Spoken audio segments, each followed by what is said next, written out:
देशांतर्गत क्रिकेटमध्ये दादागिरी असणाऱ्या मुंबईच्या क्रिकेटसाठी यंदाचा संपूर्ण हंगाम मात्र निराशेचाच गेला।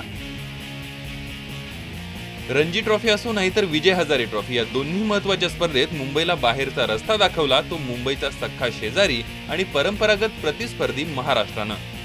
14 वर्षाखालील स्पर्धेचा अपवाद वगळला तर इतर सगळ्याच वयोगटातील स्पर्धेत मुंबईच्या वरिष्ठ खेळाडूंचं उदयोन्मुख खेळाडूंनीही अनुकरण केलं। या अपयशानंतर एमसीएनं सर्वात पहिले गच्छंती केली ती रणजी टीमचे प्रशिक्षक सुलक्षण कुलकर्णी यांची।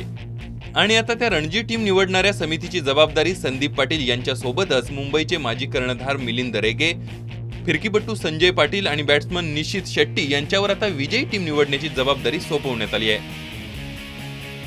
पण या नव्या टीमला प्रशिक्षण देणार कोण या प्रश्नाचं उत्तर शोधण्याचा एमसीएनं सध्या प्रयत्न सुरू केलाय। वर्षभरापूर्वीच निवृत्ती घेणारा मुंबईचा माजी कर्णधार अजित आगरकर एमसीएच्या या यादीत अग्रस्थानावर आहे। आगरकरही या नव्या जबाबदारीसाठी इच्छुक असल्याचं समजतंय।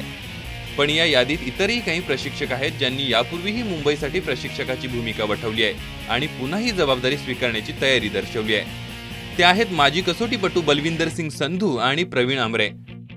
मुंबईचा माजी कर्णधार आणि सध्या विदर्भाच्या रणजी टीमला प्रशिक्षण देणाऱ्या साईराज बहुतुलेनेही पुन्हा मुंबईच्या सेवेत दाखल होण्याची इच्छा व्यक्त केली असल्याची चर्चा आहे।